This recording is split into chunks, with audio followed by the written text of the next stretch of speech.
विश्वरत्न doctor Babasaheb Ambedkar, गोरगरिबांचा कैवारी, पददलितांचा आशास्थमान.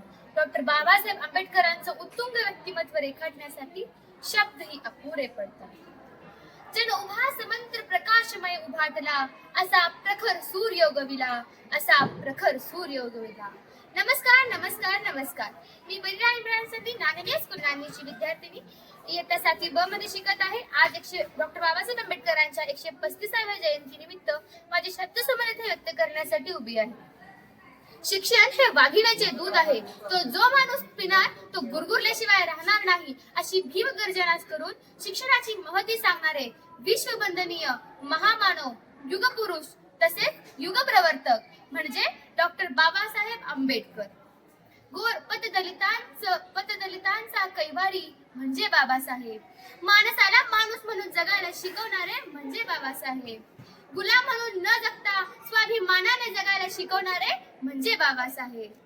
त्यांच्या प्रत्येक पराक्रमाला, त्यांच्या स्मृतिदायक स्मृतींना वंदन करून नमन त्या देश प्रेमाला, नमन त्या ज्ञान सागराला, नमन त्या देश प्रेमाला, नमन त्या ज्ञान सागराला, नमन माझे त्या महामानवाला, नमन माझे त्या विश्वरत्नाला, नमन माझे त्या विश्वरत्नाला.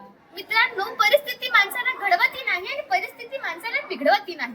माणूसच परिस्थिती घडवतो आणि माणूसच परिस्थिती बिघडवतो, ही सध्याची वस्तुस्थिती आहे. डॉक्टर बाबासाहेब आंबेडकरांचे वडील काय करोडपती होते, काय अब्जाधीश होते? सध्या पुस्तक विकत घेऊन देता येत नव्हतं बाबासाहेबांना. वाचण्याच्या पण आहे पण नाही घेऊन देता येत. एके वेळी उपाशी राहायचे पण पोराला पुस्तक आणून द्यायचे. मित्रांनो, डॉक्टर बाबासाहेब आंबेडकरांचा सगळ्यात महत्त्वाचा गुण काय माहितीये?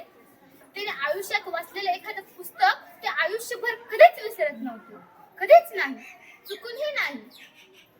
त्यांना जर 10 वर्षा पाठीमागचं त्यांनी वाचलेलं एक पुस्तक काढलं आणि विचारलं की 150 पानावरचं दुसऱ्या पॅराग्राफ मधलं 4थं वाक्य काय आहे, तर डॉक्टर बाबासाहेब आंबेडकर 10 वर्षांनंतर सुद्धा ते बरोबरच सांगायचे.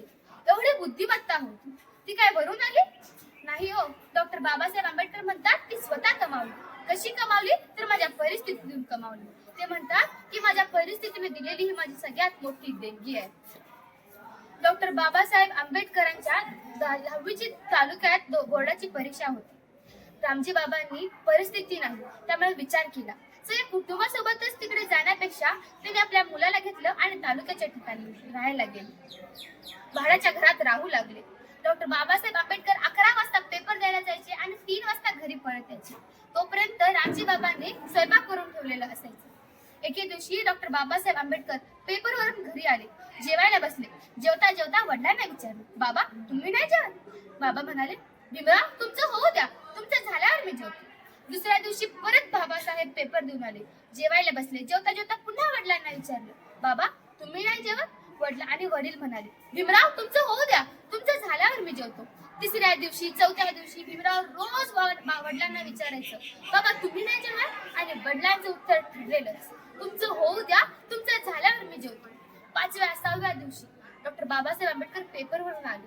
जेवायला बसले. जेवता जेवता अचानकच त्यांच्या लक्षात आले, मी रोज वडिलांना विचारतो त्यांचं जेवण आणि ते सांगतात भीमराव तुमचं होऊ द्या, तुमचं झाल्यावर मी जेवतो. पण माझं जेवण झाल्यानंतर टोपलीत भाकरीच शिल्लक राहत नाही, तर मग माझ्यानंतर माझे वडील मग खातात काय? त्याने जेवता जेवता वडिलांना प्रश्न विचारला, बाबा मी तुम्हाला रोज विचारतो तुमचं जेवण आणि तुम्ही सांगता की तुमचं होऊ द्या, तुमचं झाल्यावर मी जेवतो. पण बाबा माझं जेवण झाल्यानंतर टोपलीत भाकरीच शिल्लक राहत नाही, तर मग माझ्यानंतर तुम्ही जेवता काय? तुम्हाला भूक नाही का लागत?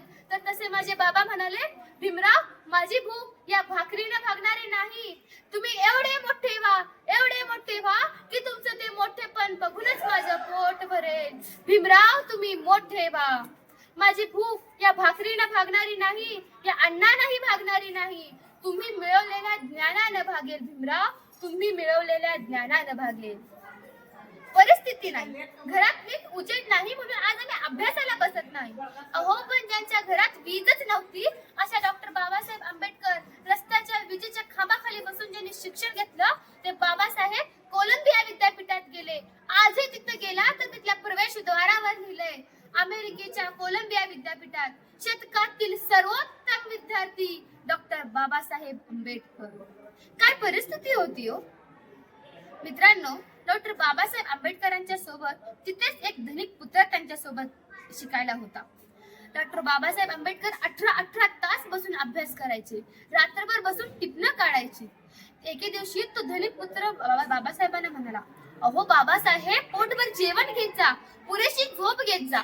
त्यावेळेस बाबासाहेब म्हणाले, झोप घ्यायला माझ्याकडे वेळ नाही आणि दुपारचं जेवण घ्यायला माझ्याकडे पैसे नाही. तो धनिक पुत्र काळजीने म्हणाला, अहो बाबासाहेब, तुम्ही जर पोटभर जेवला नाही, पुरेशी झोप घेतली नाही, तर मग तुमच्या अंगात बळ कसा येणार? त्यावेळेस बाबासाहेब म्हणाले, असं जेव्हा वाटतं ना मला खचल्यासारखं, तेव्हा माझ्या डोळ्यासमोर राजश्री शाहू महाराज उभे राहतात. माझ्या हजारो दलित बांधव माझ्या नजरेसमोर येतात आणि तेव्हा मग मला बळ येतं. मित्रांनो, ही तीव्रता ही जेव्हा आपल्या पाठीशी असते ना, तेव्हाच हातातून कर्तृत्व घडतं, तेव्हाच कार्य घडतं. मी जाता जाता एवढंच म्हणेन, अंधार दाटला पार आता दिवा पाहिजे, अंधार दाटला पार आता दिवा पाहिजे. नव्या या युगात सूर्य नवाच पाहिजे, नव्या या युगात सूर्य नवाच पाहिजे. जातीत पातीत विखुरलेल्या या मायभूमीला पुन्हा एकदा भीमाईचा भिवा पाहिजे, भीमाईचा भिवा पाहिजे. धन्यवाद. जय हिंद, जय भीम, जय श्री.